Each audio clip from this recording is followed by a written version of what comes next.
Hello, everyone, and welcome to AISC's live webinar, Column Design Past, Present, Future, presented by Dr. Joseph Ura. Today is December 6, 2018. My name is Nate Goner with AISC's Education Group, and I will be your moderator for today's presentation. I would like to introduce today's speaker, Joe Ura. Dr. Ura is Emeritus Professor in Civil Engineering at the University of Texas at Austin. He earned his Bachelor of Science from Duke, his Master of Science from Cornell, and his PhD from Lehigh in 1965. He has received numerous teaching awards during his 40 years of teaching at the University of Texas. His research contributions are in the areas of stability, connections, composite construction, offshore structures, and elastomeric bearings.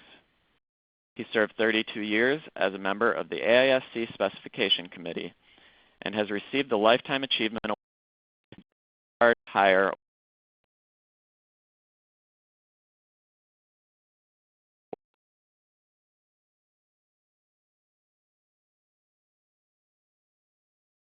Beetle Award.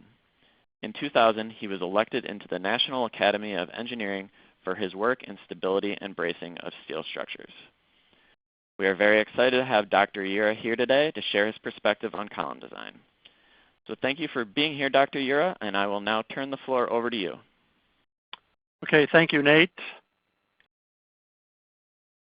So we're going to look at a historical review of past work, and we're going to concentrate on two items, axially loaded column design, and then columns as they are part of a frame, or easily stated as an interaction equation.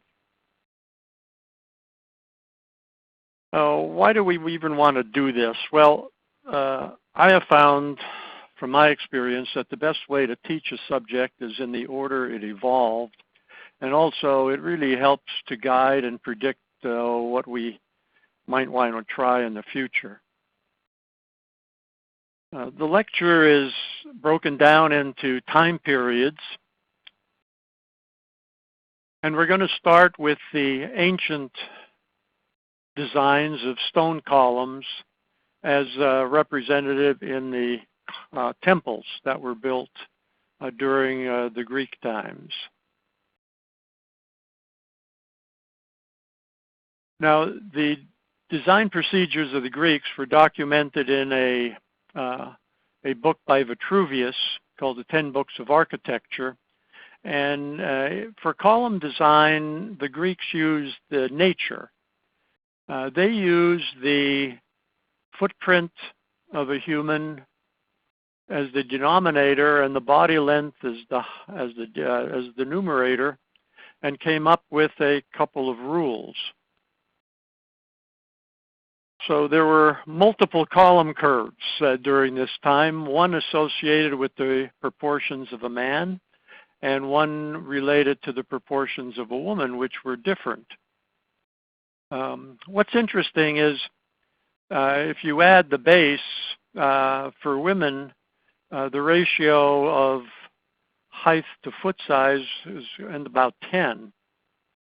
And just out of curiosity, I had one of my stability classes give me some data. And currently, it looks like we can tend toward a single column curve at around 7, because men and women seem to be getting closer together with respect to their slenderness ratios.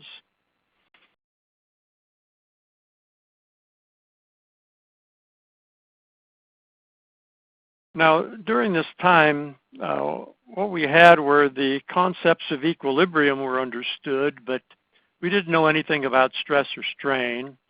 Columns were stone, masonry, or wood, but mathematics was really fairly well developed. Trigonometry and geometry were fully developed, and even differential calculus was developed starting in 1629.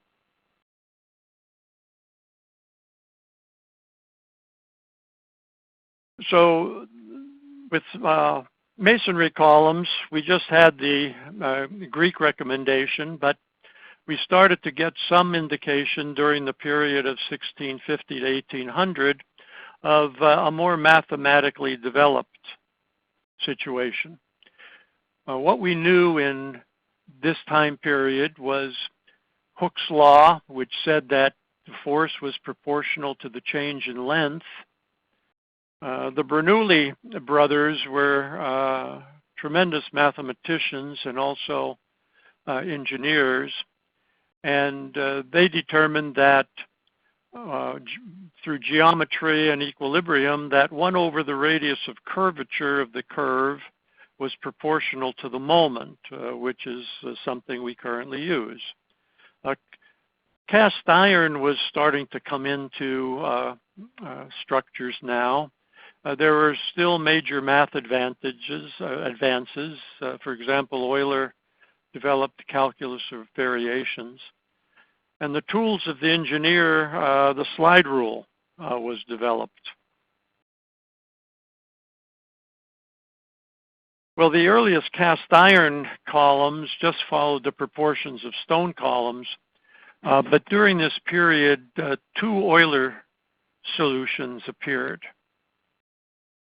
The first one was a problem that was not column design that Euler was solving, but he was looking for the forces required to maintain equilibrium with a variety of bend shapes. And some of those shapes are shown here. For example, what he was looking at, if you take a playing card and you bend it between your fingers, he was looking at the force required by your fingers to produce different curvatures. And he used what we call large deflection theory, in that he integrated over the curved surface, not the straight line. EI is shown in the equation, but EI was not known at that time. That was just considered a constant.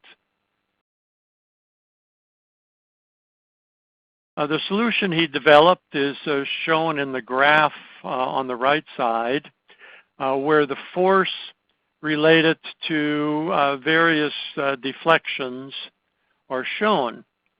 And so he was working in this region of a bent member.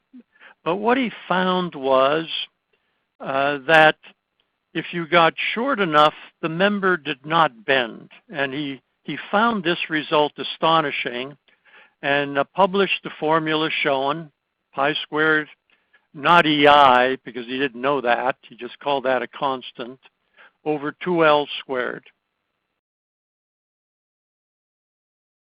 This solution was actually fairly difficult to follow, and he said that it would be applicable only to wooden beams because stone couldn't bend.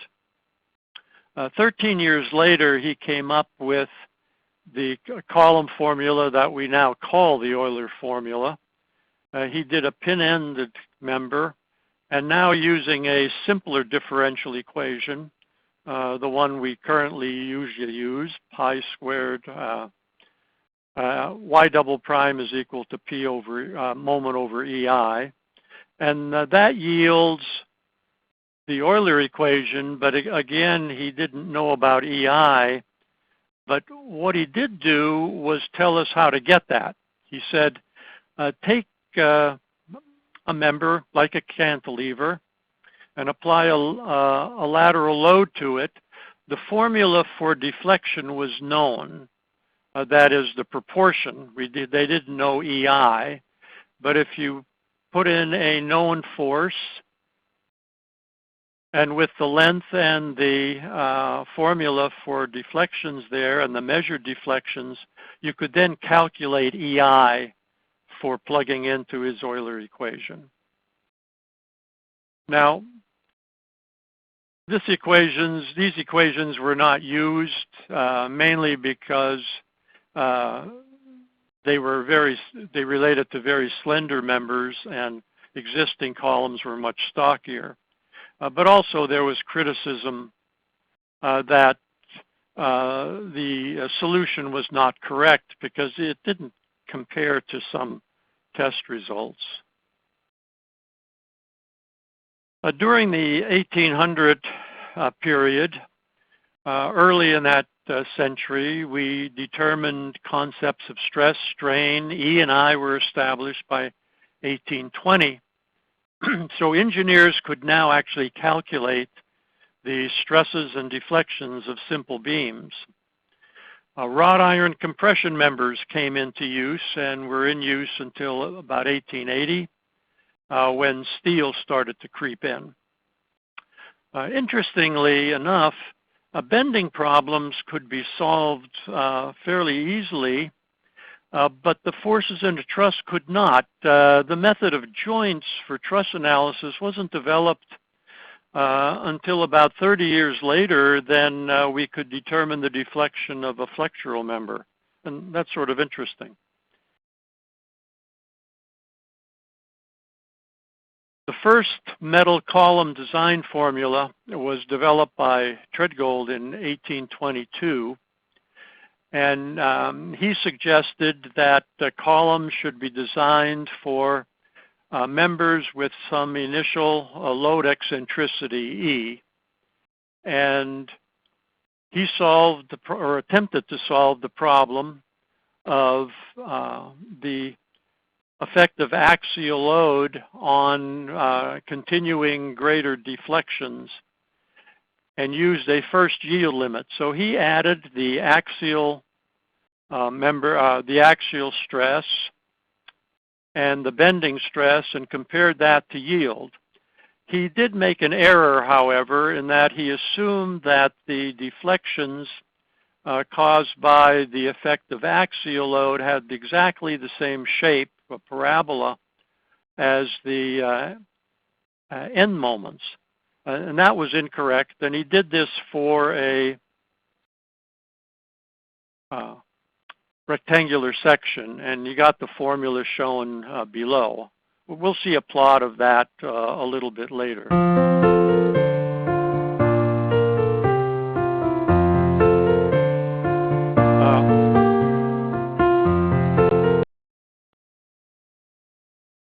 There were, at that time, test machines were developed, and also the first column tests, which included wrought iron. Hodgkinson in 1840 did 250 column tests with the purpose of perhaps verifying Euler's formula, and he found that through statistical analysis of his results that Euler was not verified. He found that P was proportional to 1 over L to the 1.7 power.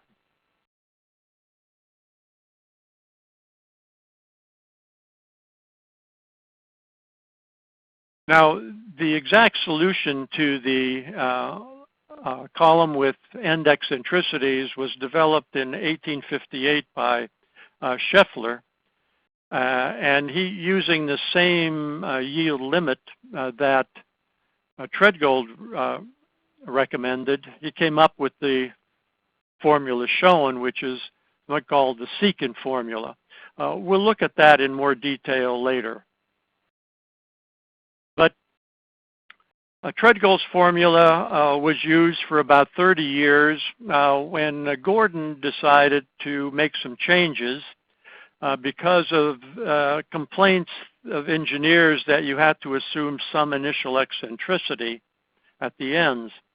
So he took TREDGOLD's formula and threw out the eccentricity term, and for the term shown in red circled, he replaced it with A and said, you should get that term from a fit to Hodgkinson's test results.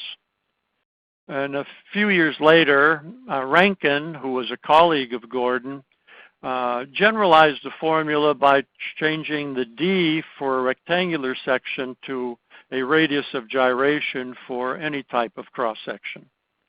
And so the box shows what's called the Gordon-Rankine formula. And they recommended, based on the test results, that wrought iron columns use a factor of safety of 4, And the values for A, there were two values given, one associated more with pinned end structures and one associated with fixed end structures. And notice that the difference is a factor of 4, which is like a K factor.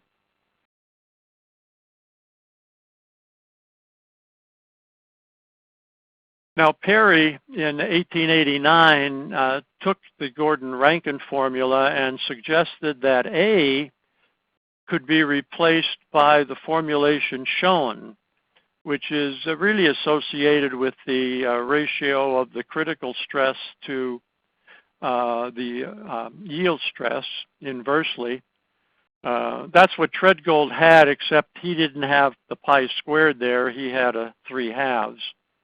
But of interest that Perry's formula, when you use that value for A that he suggested, can be transformed into the two formulations shown, which are in still current use, and especially this popular one, and which says that 1 over the load on the column is equal to 1 over the yield load plus 1 over the buckling load. And that's a formulation that's still in use. Now, to look at a graph comparing these various formulas, TREDGOLD, which was the first column for metal members based on the eccentrically loaded column analysis, that's low compared to the Rankin formulas, which are sort of pseudo theoretical because he fit his results to test results. The values by Perry plot very close to the Rankin. I should point out here that this zone, it was never used at that time because L over R's were always less than about 100.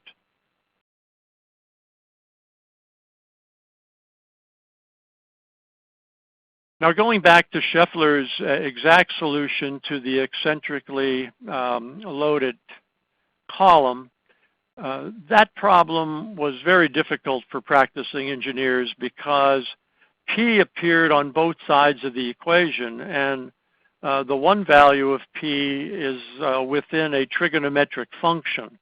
And keep in mind that slide rules were only available, not Excel solvers. And so this formula, which was considered exact, was really not used in practice. Now, Perry in 1886, actually it's AYRTON-PERRY, but we seem in current literature just call it the Perry formula. He solved a different column problem. He solved the problem of a member that has initial out of straightness. And if you assumed, which he did, a sine curve for that initial out of straightness, and the graph shows a comparison between his assumed initial out of straightness and the out of straightness assumed by SCHEFFLER, which was due to end load eccentricity. And so Perry's formulation had a little bit less deflection. But the beauty of his solution is that it comes up with a relatively simple prediction of the deflection you get starting with an initial deflection, which is amplified by this term, which is probably familiar to you as we call that the amplification factor. And by inserting that value for the same yield limit of axial plus bending, what he came up with is an actual formula because P is only on one side of the equation. You get a quadratic equation when you plug in the values into the stress limit of yield. And there are only two variables on the right side, really. M, which is associated with the initial out of straightness, and P over Py, which is the Euler load divided by the yield load. And so those are the two values on the right side. So you can get a direct solution from the Perry approach. The two plot quite closely, and as expected, the Perry formula shown by the solid lines based on the sine curve gives slightly higher values, but they're very close to the ones dealing with the parabola of the eccentrically loaded solution. Of note that when you plot this of P over Py versus L over R, what you get is two column curves, one for the strong axis, one for the y-axis, because L over R is not the only variable. And again, the slide rule was the tool available for the engineers to solve, and you can never start too early learning the slide rule. Now, both the secant and the Perry formulas are based on first yield solutions of summing axial and bending stresses. The bending stresses are coming from a second order analysis. And Perry also said that you could solve the eccentrically loaded problem. You could solve this problem by using his solution, but using a 20% higher value for the initial eccentricity. But the fact is that both of these were not used because they were considered too complicated, and Rankine dominated the column formulas used in the 19th century.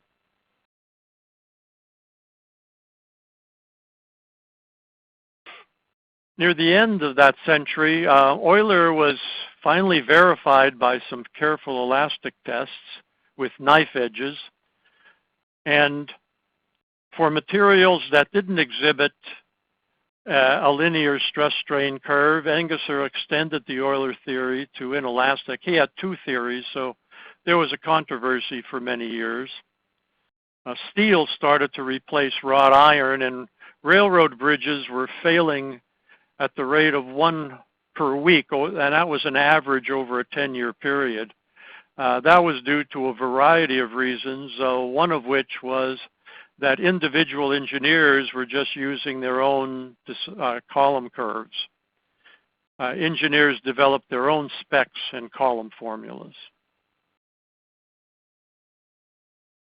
The first steel text appeared at the end of this century, 1894. And it was called, ironically, Modern Frame Structures. Steel had just come into use. But this textbook is very notable. The chapter was written by Johnson on columns, and this just shows some of the column shapes that were used in the truss designs of bridge members at that time. They were very complex built-up sections. In that book, Johnson suggested a curve fit to existing test results, and also for even slender columns using the Euler theory. He suggested this parabola, and what's of interest, this is the exact equation that the AISC spec decided to use in 1961.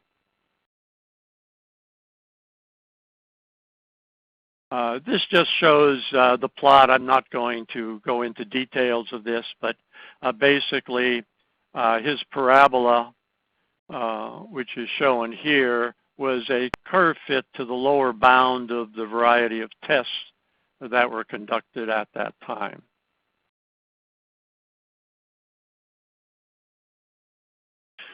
From an engineering education standpoint, what did we know? Well, the first engineering school was established almost at the beginning of the 19th century based on science and math, and that's our current model.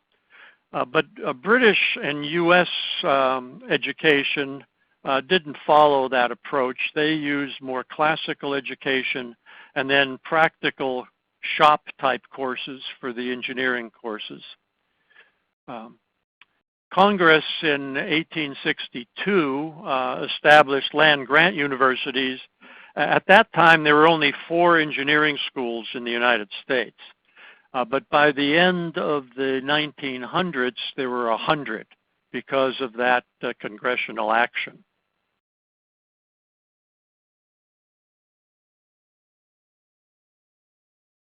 Well, Nate, I think it's time to maybe ask a question of the participants.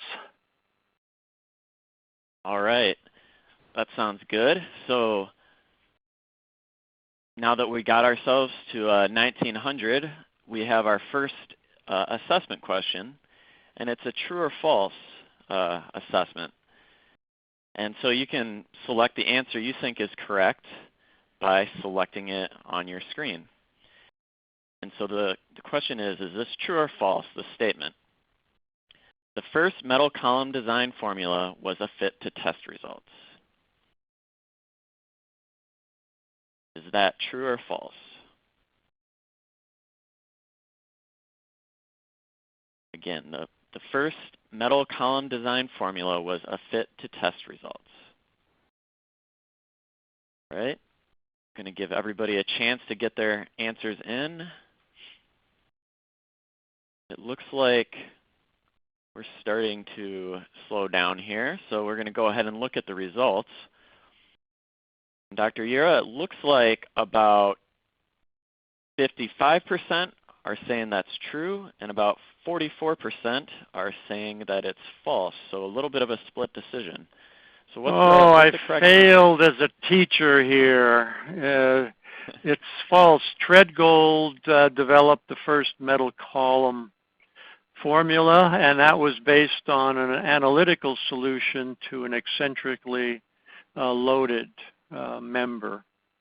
Okay, now we're going to have to pay better attention for the rest of this, because there's going to be a question at the end. Okay, well, let's get into the 20th century, and the critical word during this period was steel. But I was curious when I was looking up a lot of the information for this lecture that I never saw the word buckling in the 1800s. That word only appeared in the 1900s. So when I went to Google to find out when it was developed, I found that, oh, a buckling was a smoked herring. The definition that we use now seemed to appear in about 1909, and it was derived from a German word. But during this period, structural mechanics made great contributions. We developed the slope deflection area moment distribution. We could solve varieties of frames. Sway frames were still a challenge. Axial load effects on bending were established through the use of stability functions. They were complex trigonometric functions, so usually tables were presented to show the effects of axial load on bending moments. But that could only be done generally with very small structures. And the W shape arrived, and that was dominating now construction industry. A new straight line formula appeared based on some test results in Switzerland. And these were very careful tests, and they verified Euler's solution and suggested a straight line formula. So some of the European countries adopted a straight line formula in the zone of practical interest at that time. L over R is less than 100.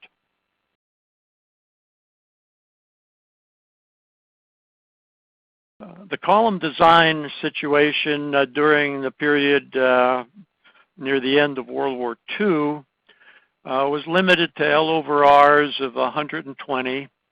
The elastic Euler formula basically wasn't applicable. It was assumed that steel was elastic up to the yield stress, so inelastic buckling theories had no effect on steel, according to our knowledge at that time. All test scatter was considered due to accidental eccentricities, And basically, Euler was dismissed also because there were no perfectly straight members with knife edges, which were the conditions required for a buckling solution as compared to the eccentricity approach that was adopted since the 1850s.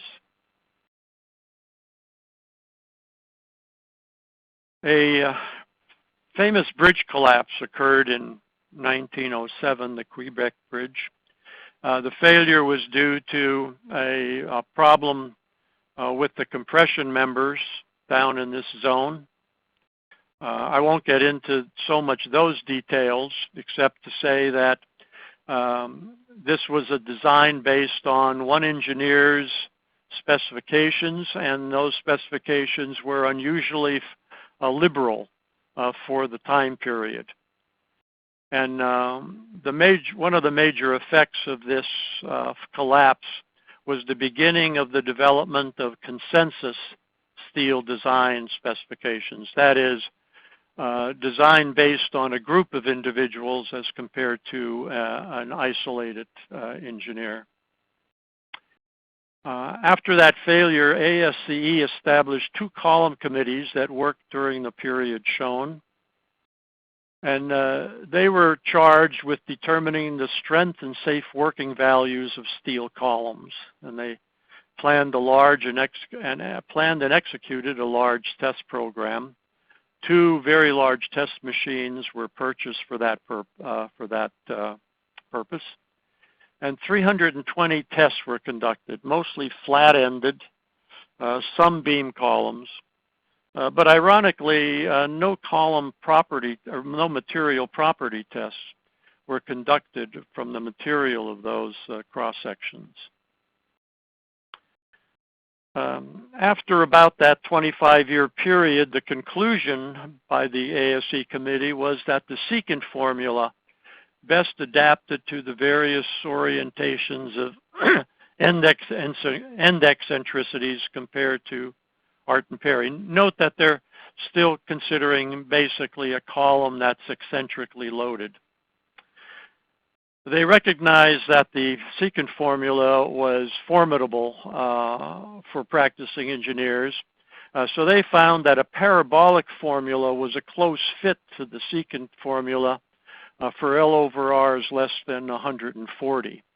So they recommended the formula shown in the box, which was quickly adopted by the railroad and ASCE specifications. But they also included the secant formula for certain lengths. Just to give you a sample of the difficulty of solving the secant formula, this was a solution published in Civil Engineering magazine in 1958. And I don't know whether the nomograph is more complicated than trying to solve the equation by trial and error. But anyway, this is just sort of a, just wanted to give you an indication of the difficulties associated with using the secant formula per se.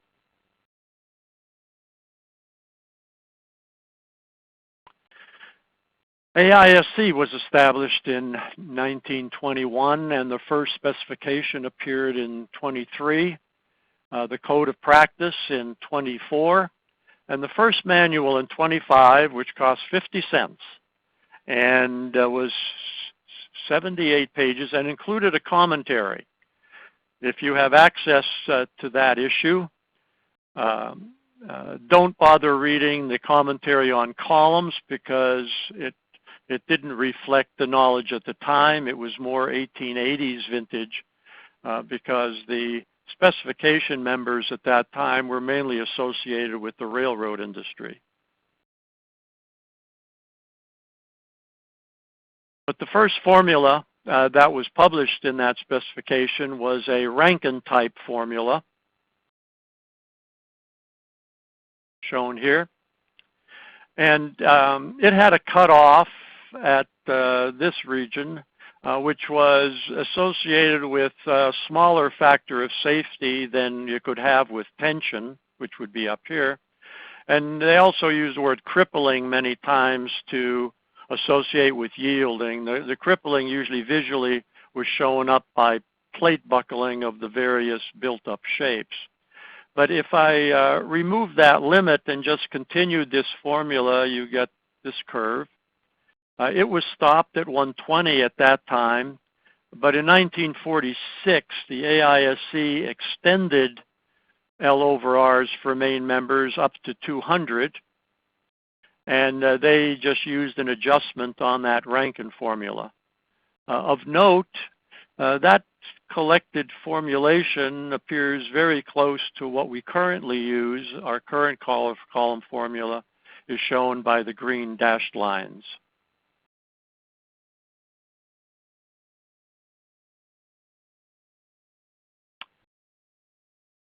Various specifications of AISC then appeared from 36 through, I'm showing all the way through the 85 LRFD, which is our current one.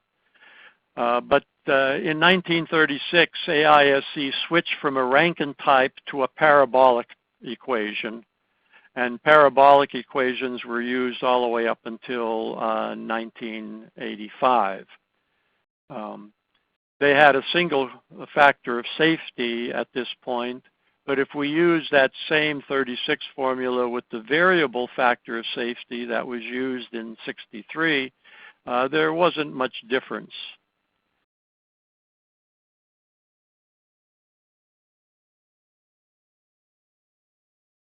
A very noticeable change occurred in the 1936 specification, in that an interaction equation appeared as shown.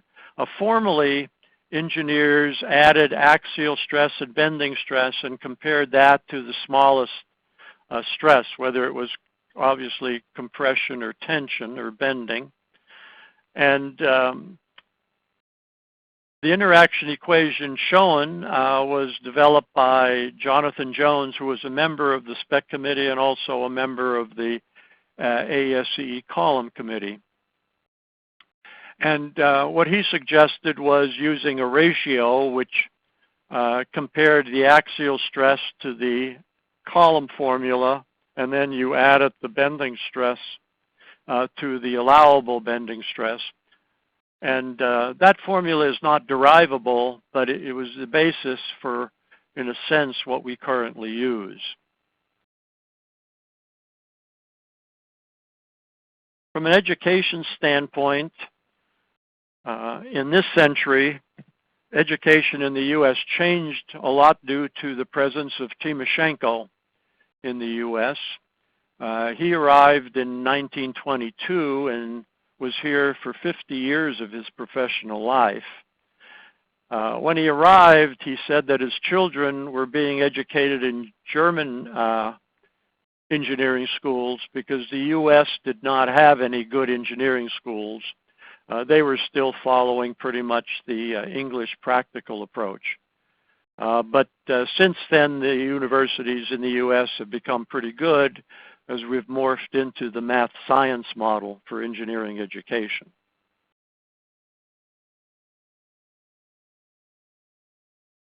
The period of 1945 to 1970 was, in a sense, quite traumatic for practicing engineers because a whole lot of new words appeared. During this period, the Structural Stability Research Council was established. That was a follow-up to the ASCE column committee that was disbanded, with a goal to develop practical design procedures consistent with accurate predictions of structural strength. Their first action was to support Blaich's book on buckling strength of metal structures, and to focus columns as part of a real structure. In other words, look at columns as parts of frames and beam columns.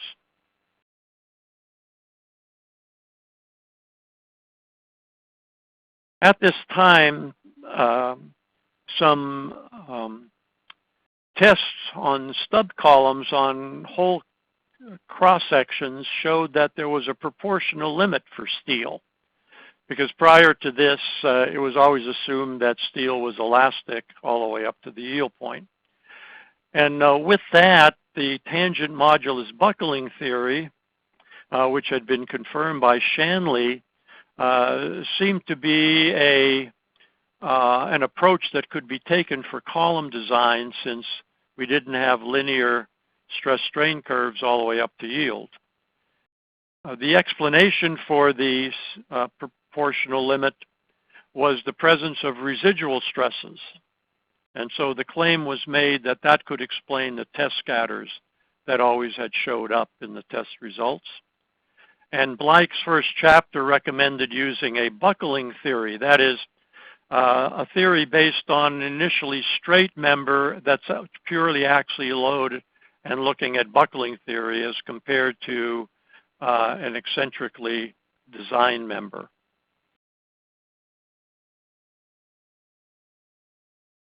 Just to show some results from that area that changed our thinking. This graph shows a comparison of a coupon test cut from the same cross-section that was tested as a whole. And you can see the nonlinearity resulting from the STUB column test. And that was due to the presence of residual stresses. Now, residual stresses, one way, and the common way to measure them, was to just make a couple of marks on the cross-section at various locations around the cross-section, measure the distance accurately between those, cut that piece out, cut that piece into further strips, and remeasure the distance between those 2 points. And the change in length that occurred is proportional to the residual stress. And so 2 results are shown. There were many, but these were typical at the time. They showed large compressive residual stresses. This one about 10 KSI at the tips. This particular one almost 20 KSI. The steel at the time was generally around 36 KSI steel. And so these residual stresses, what they do is they cause earlier yielding on just parts of the cross-section.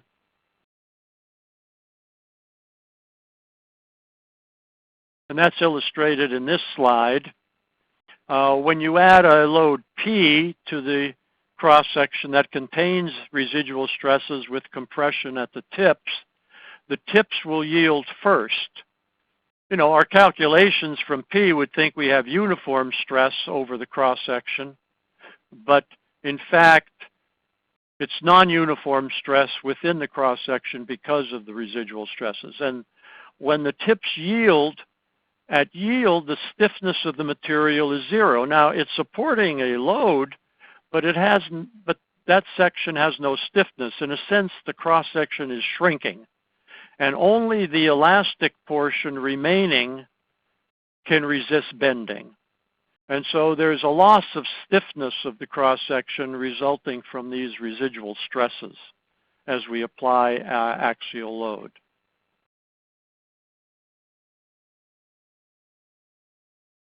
That stiffness loss or reduction can be illustrated graphically by what we call a stiffness modification factor or stiffness reduction factor.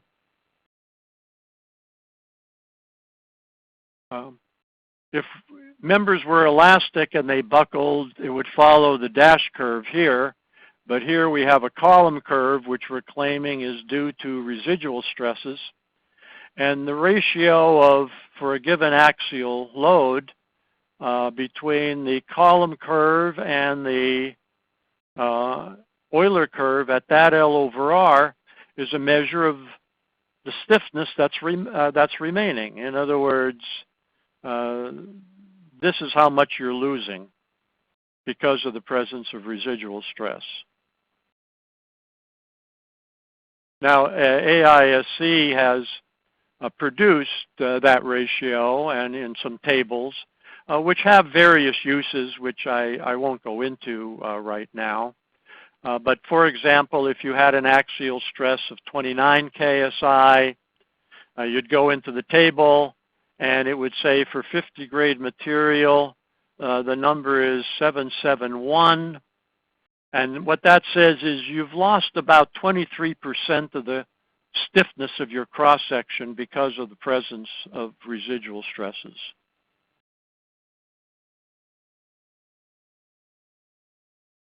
Now with the discovery, if you wish, of the presence of those stresses, all studies analytically for beam columns started to include residual stress.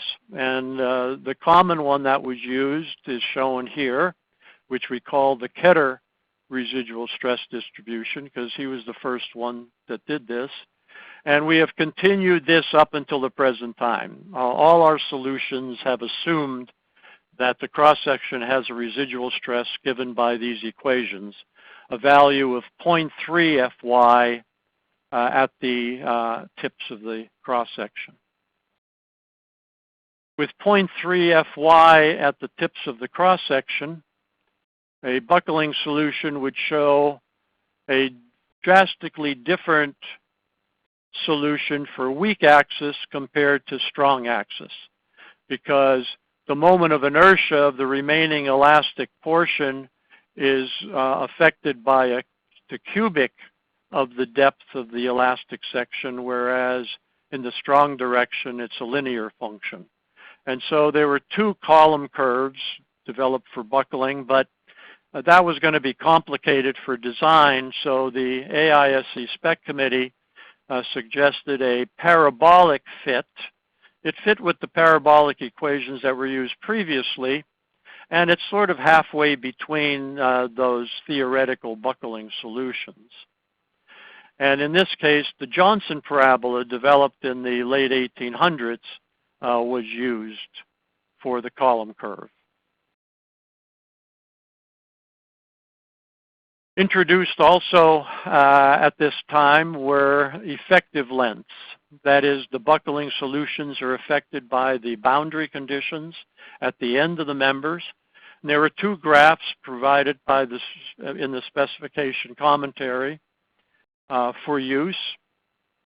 Of notable, what should be noted is that for columns that could sway, the range of K factors was 1 to infinity, which was very depressing, because up until that time, K factors of story height were used, K equal to 1. But another factor that was considered in this time period was the fact that axial load affects the bending moments present in the frame.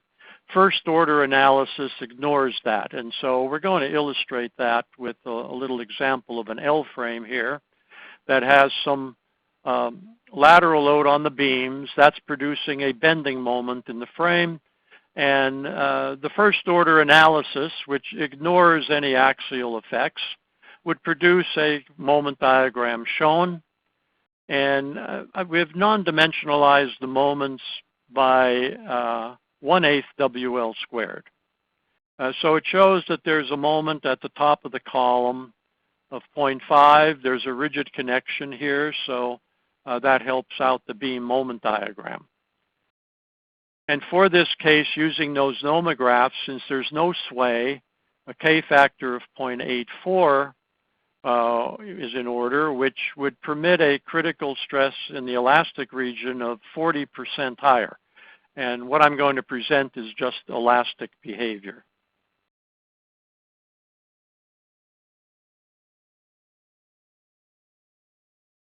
Now this just shows the progression of the moment diagram as you apply axial load to this little frame, axial load P.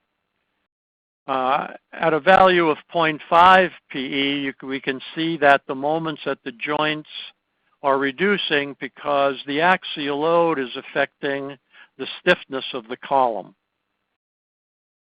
And in fact, when I get a P equal to the Euler load, the moment at the top of the column is actually reduced to 0. The maximum beam moment has become 1/8 WL squared. And the maximum moment in the column has shifted from the end towards the middle. And if I try to put on an axial load greater than Euler, I actually get moments in the beams that are larger than 1/8 WL squared, which means they would be yielding. And so it'd be hard to actually apply load greater than the Euler to this frame without the frame failing.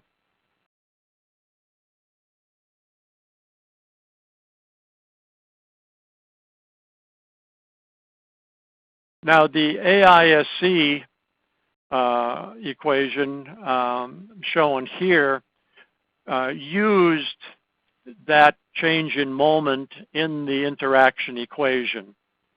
Prior to this specification, you just merely did a first order analysis in this case.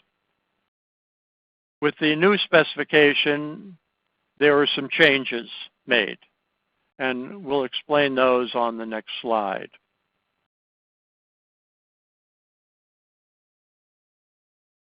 The denominator, shown red, had to include the K factor, and that was a column curve. That was the parabola, but there was a variable factor of safety. That variable factor of safety was expected to handle the effect of initial eccentricities. Remember, the critical load was sort of based on a buckling solution. And then the term in green, that's to make the first order analysis, which the engineer would normally use at this time, and amplify it. So this was getting close to actually performing a second order elastic analysis. And plasticity crept into the interaction equation by not having just the yield load, but something above that, which approximated the plastic moment for a strong axis member. So those were changes that had occurred in 1961.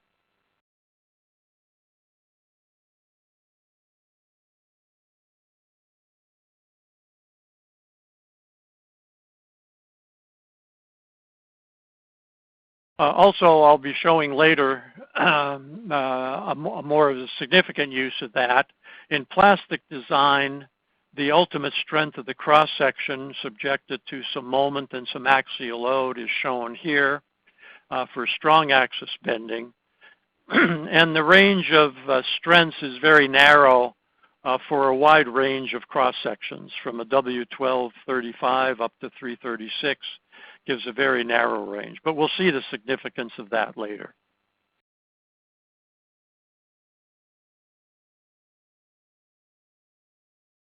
Oh, I think I skipped a slide. I apologize, so I'm going to try to get back to that. There we go. Thank you.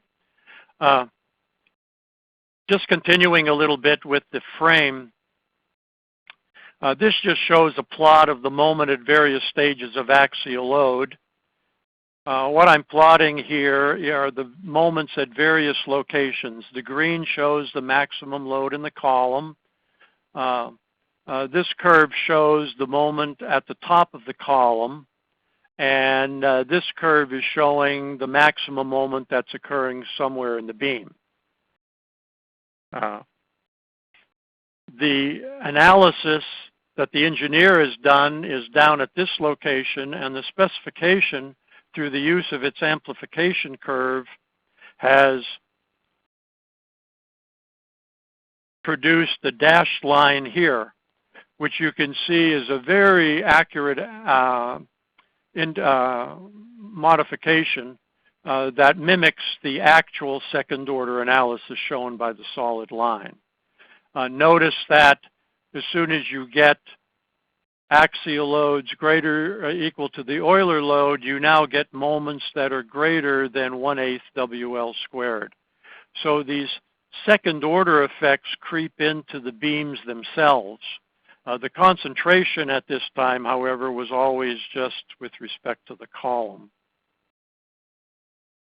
And we've already talked about this. So let's now jump to the 1970 to 85 period, in which we now had very different tools available to us.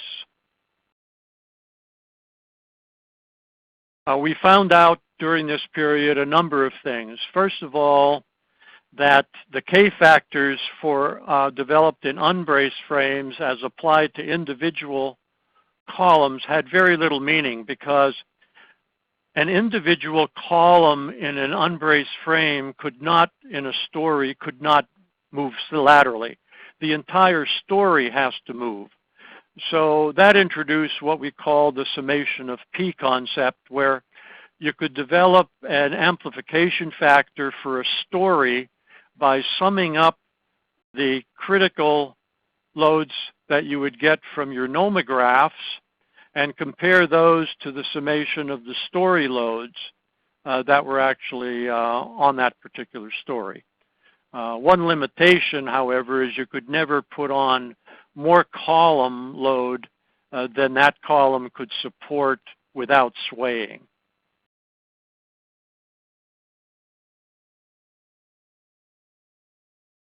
The hand calculator was the tool available in the 1970s to about 1985. This is a 1985 picture. This is not a smartphone. That's a hand calculator, and it just probably reinforces your thoughts that when faculty members grade papers, they're getting some help.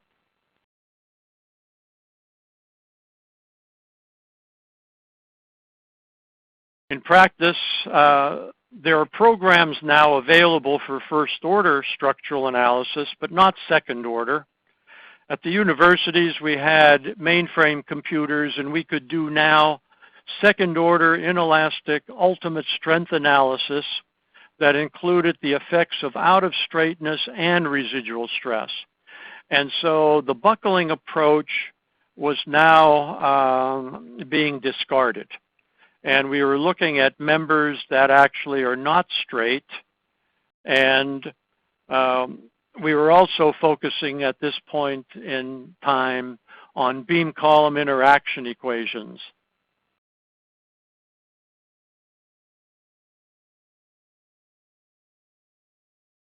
But the residual stress thoughts were coupled with ultimate strengths to develop what were called multiple column curves.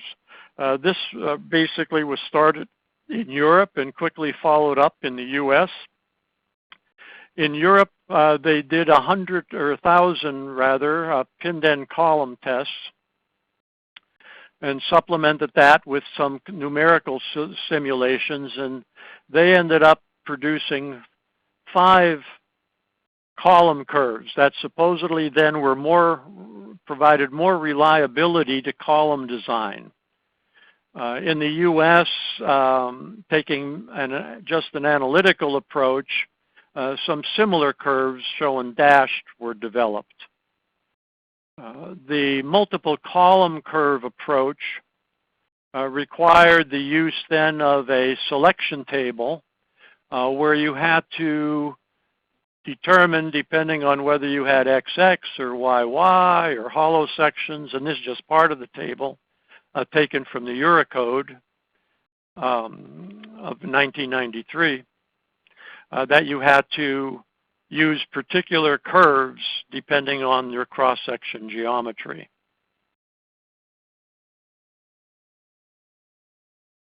Now, the multiple column curve concept was adopted by the Eurocode in 1978 and is still in use. The concept, however, was not considered seriously by the AISC specification committee. There's a variety of reasons listed on this slide, but the 2 highlighted ones were the main reasons. It was added complexity that didn't appear to be practically justified, because up until this point there were no problems with structures and there was just a single curve. And research on columns and frames dealing with combined axial and bending interactions, those studies were all based on only a single column curve.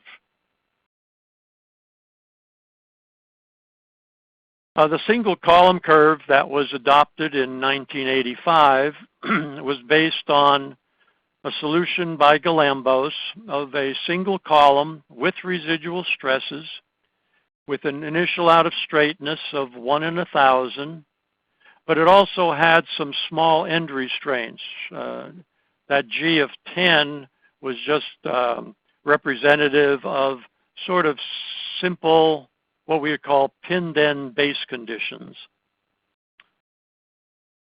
For the purposes of the specification, a curve was fit by Fleischer and Tide to those analytical results shown by the red dots. And that's the column curve we currently have, is the dash curve.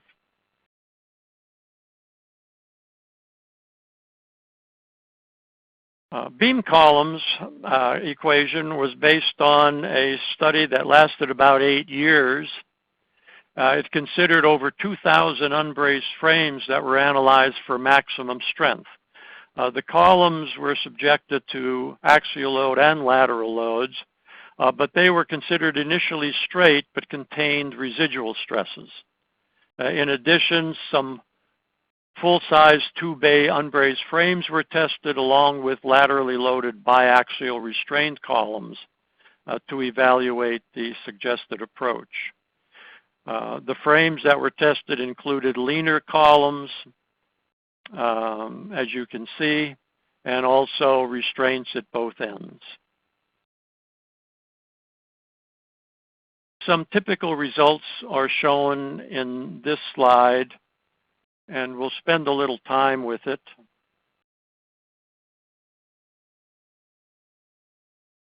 There are 8 solutions shown.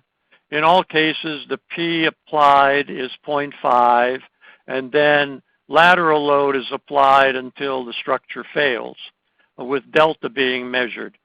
Delta over L should be the nomenclature for the axis horizontally here.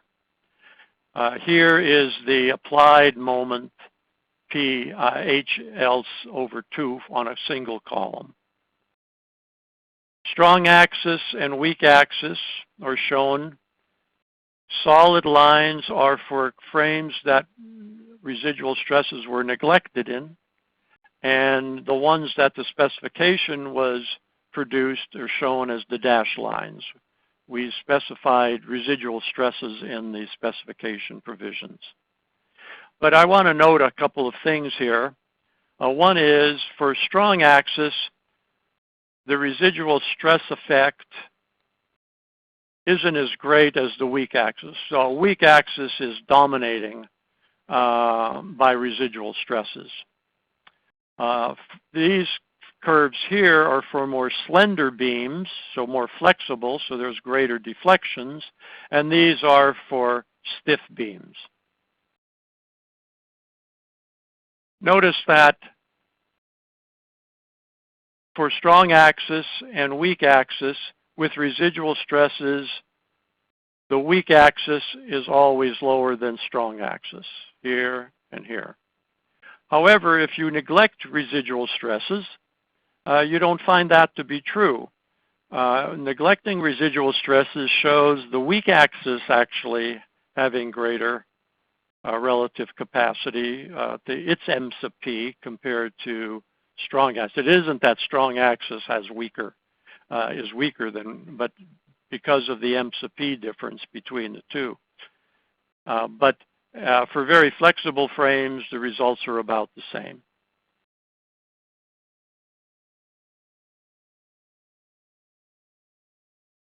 In addition, the specification committee wanted the solution to similar problems to produce similar results. In the 4 cases shown, which include sway and non-sway, the effective lengths are the same in all those problems. The actual lengths are different, as shown, And so it meant that the first term of the interaction equation had to be either Py in the base or P critical, because they would be the same for all 4 problems. We couldn't use K equal to 1. So in this era of column design, what was done was we mimicked the interaction equation for plastic design, which we'd shown previously, by the 2 equations shown. The term, however, was not Py, but P critical with a K factor. And we also then had that the moment was based on a second order elastic analysis.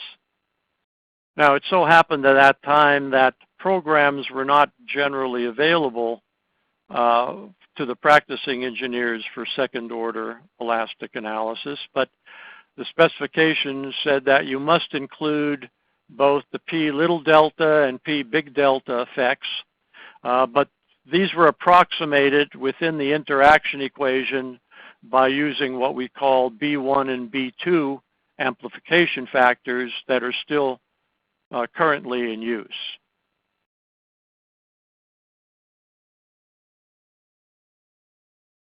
Now, when we introduced that in 1985, I'd given a talk and then predicted where we might go from there. So I thought it might be fun to sort of see how this prediction ended up. I thought we would be using inelastic second order analysis. And to do that, maybe we would be using tau times I or E in the elastic analysis programs to get the inelastic deflections. And the interaction equation would have P over P yield in the first term, and we would be still breaking the analysis down into a sway and no sway contribution that included inelastic behavior. So that's what I thought at that time, and we'll check it out later. After 1985 to the present time, the column curve has remained the same, but what has changed is our interaction approach, and that was considered by a new committee of AISC and SSRC. The same frames of the 1985 study were reanalyzed, but also included an initial column out of straightness. The purpose was to take advantage now of available structural analysis programs that could perform a correct elastic second order analysis. And also, we hope to develop a design approach that eliminated the problems of calculating effective lengths. So all these frames were redone.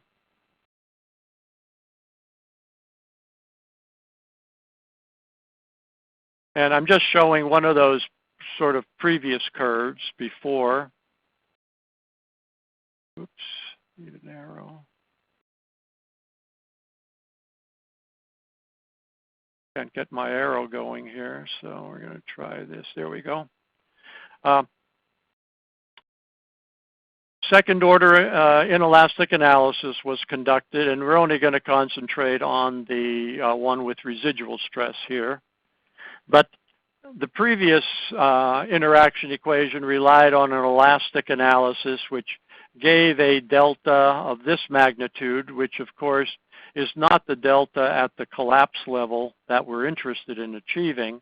So the maximum moment that we're getting is underrepresentative, and to make up for that, we had to use a K factor in the first term of the interaction equation. Well, the approach that was adopted in what's called the direct analysis approach was to reduce the stiffness, the elastic stiffness of the member of the frame, and that produces a greater displacement. And so now the moment that we're plugging into the interaction equation is larger, which permits us to reduce the first term of the cross-section, and we could use k equal to 1. And so that's what the direct analysis does. Of both these analyses, the direct analysis now appears in the main body of the AISC specification, and the older k-factor approach appears in an appendix.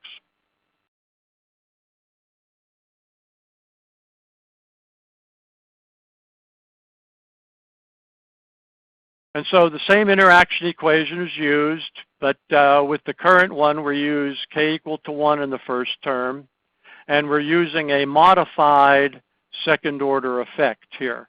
So we're increasing our elastic deflection in an artificial manner to try to get closer to the true inelastic deflection on the structure.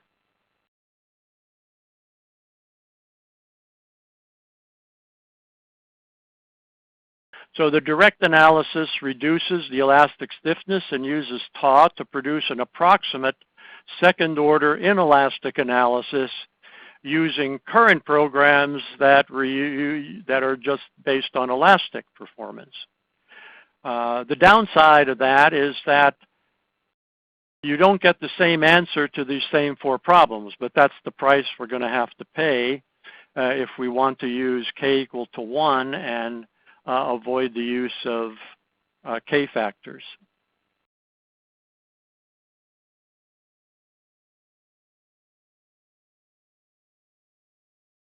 And so, what about the future?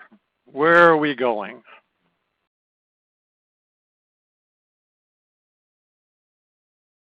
Well, I don't know how far we're going, because when we look at the current AISC column formula, and we look at the 1858 secant formula, with first yield, neglecting residual stresses, and using the same value of imperfection that's used in current studies, we get about the same result.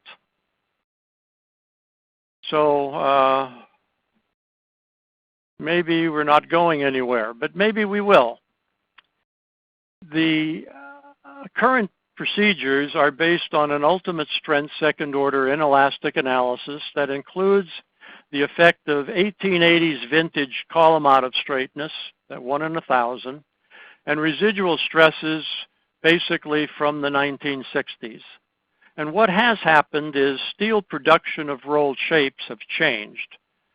There's continuous casting, continuous rolling, and what I'll be focusing on is there's standard now is Colt's rotary straightening of most sections. Now, rotary straightening is illustrated here with the equipment. A member is sent through a series of rolls that deform this in small inelastic fashion, so when it comes out, it's straight. This is what it looks like before, and when it goes through these rolls, it comes out straight. But the section's been plastified. Now, rotary straightening was available in the 1960s. This shows some results that I had produced. And what's notable on these shapes is that there's virtually no compression at the tips due to the rotorizing process, or for these small column sections, hardly any residual stress at all. Later work showing also similar results, virtually no residual stress or small residual stress of compression at the tips, mainly tension in the flange.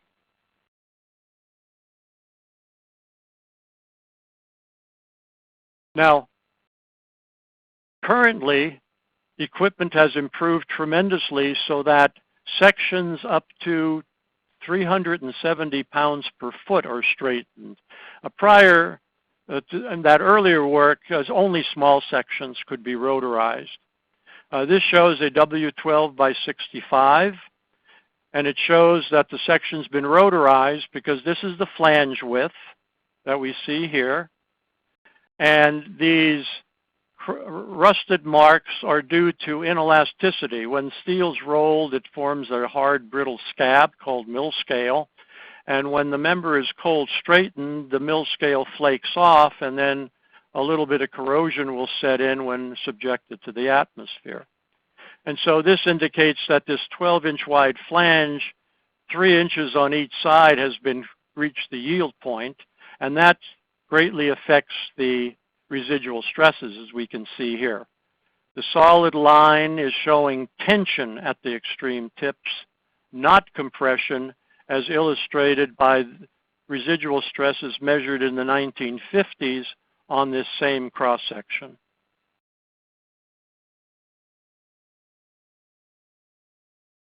Looking at some results of that, this just shows column curves with initial out of straightness and a rotary straightened residual stress of 10 KSI tension shows column curves that are very close to each other.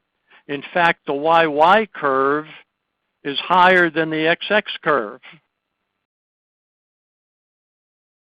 This just shows the same situation, but just shows our current column curve. So if we considered the current rolling process, we could have higher column curves. This graph just shows for weak axis the various effects of residual stress. The original Keter residual stress of 0.3 KSI would produce a column curve like this. If we neglect residual stresses completely, we would get this column curve, and this is what I had shown previously for tension on the tips. Notice there's very little difference between no residual stress and tension.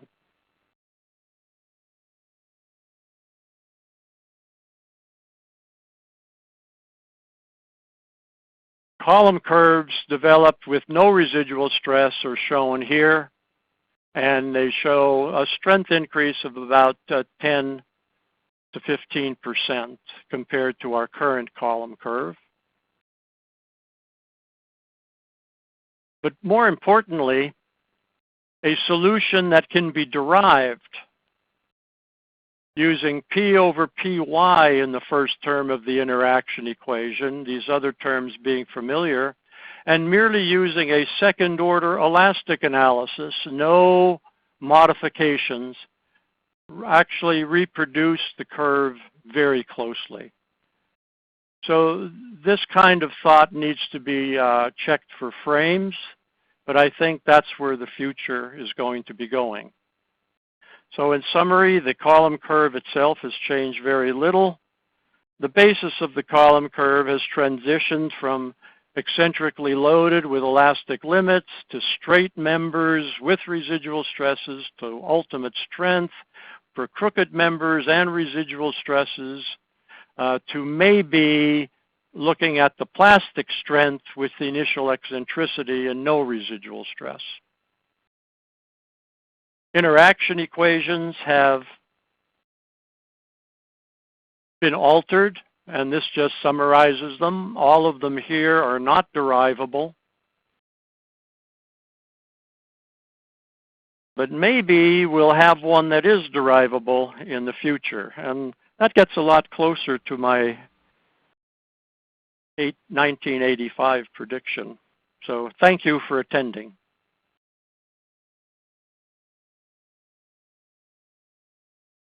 All right.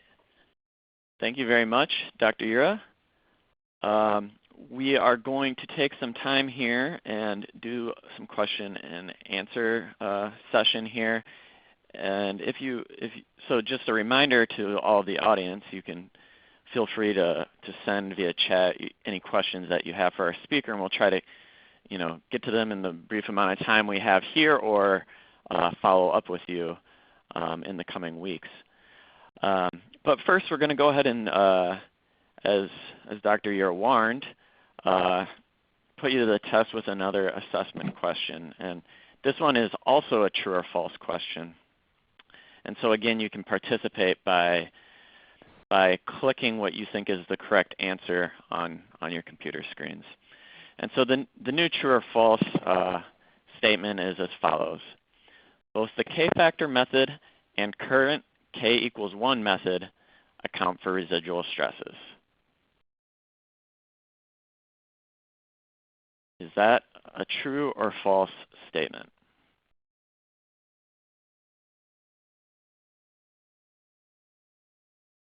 Okay, again, that true or false statement is both the K-factor method and current K equals 1 method account for residual stresses. I'm going to leave it open here for just a second, let everybody get a chance to answer. And it looks like the responses are slowing down. So let's see what the audience thinks. It looks like, Dr. Ura, about 2/3 think that that is a true statement, and 1/3 think that that is a false statement. Did they get that one correct? True is correct. So all our current procedures have assumed a 0.3 yield point compressive residual stress at the tips.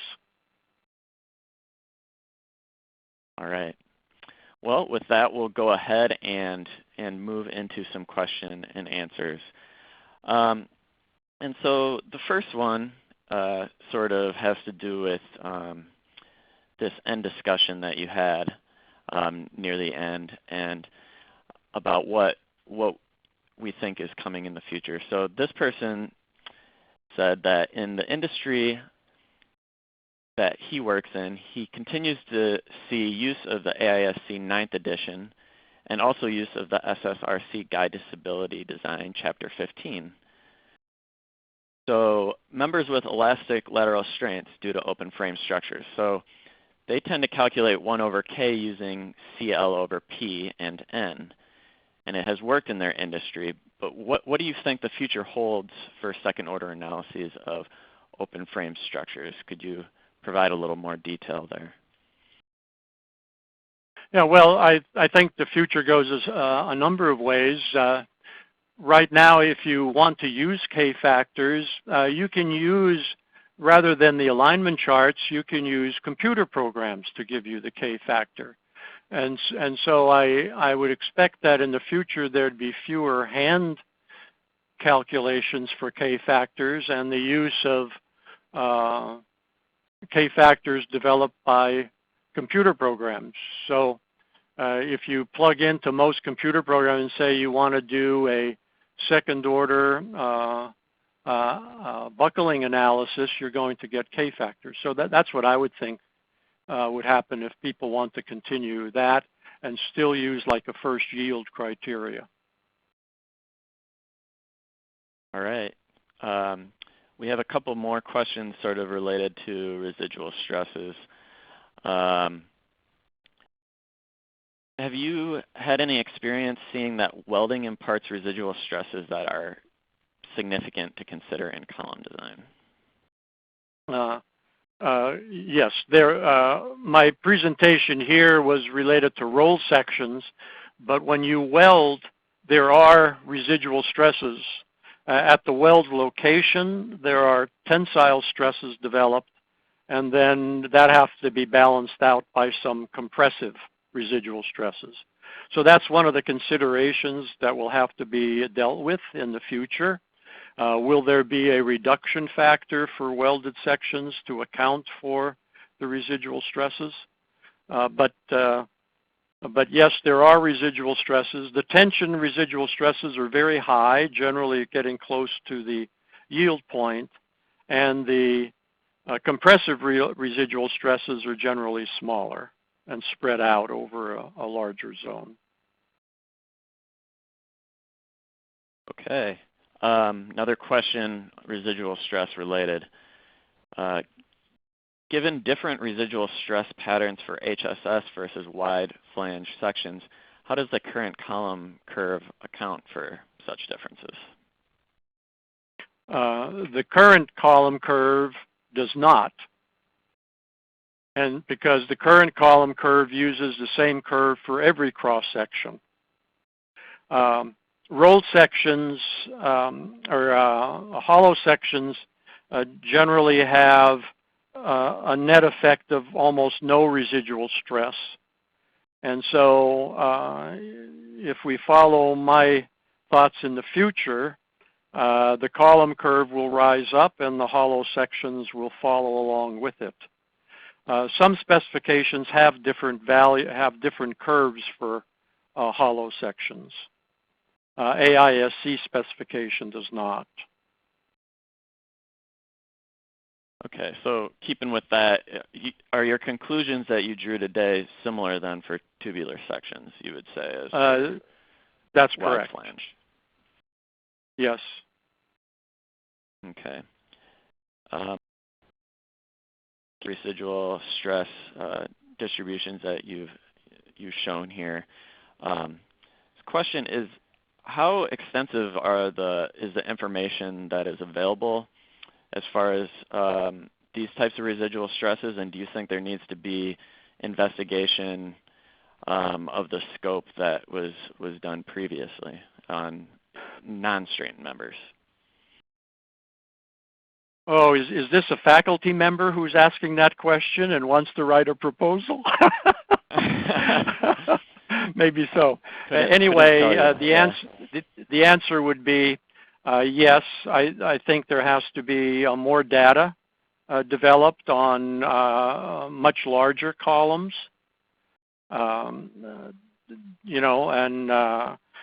But I think it could be simplified somewhat by just looking at the residual stress at the tips.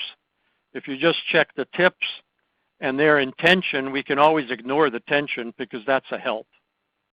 And so, but yes, I think that that there'd have to be a more extensive study of residual stresses to promote some confidence in what I think the future may be holding.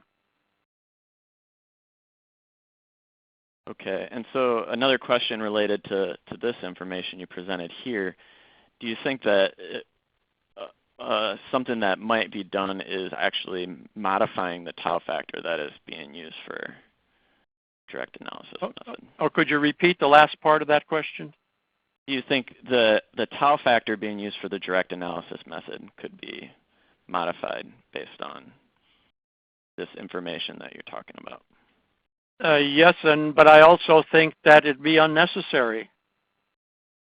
With the availability of computer programs, if you really think back at it, the one slide, I guess almost the second last slide before the summary, the curve that was generated would indicate that it came from analysis, and you wouldn't need a column curve.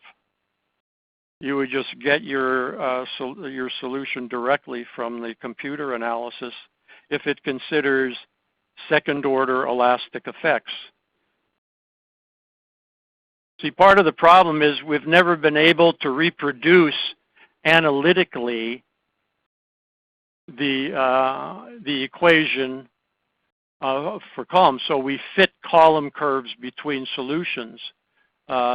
This solution here shows that we can calculate the column curve. And so there's just a lot of possibilities. I think if you even had that, you would still develop column tables to help out truss design and things like that. But in reality, you could just let the analysis figure out where whether it satisfies the maximum strength provision. All right. Well, thank you very much for those thoughts, Dr. Ura. And unfortunately, we don't have time to get to more questions. We have quite a few others for you all. A very special thanks to today's speaker, Dr. Joe Ura, and thank you all for your participation.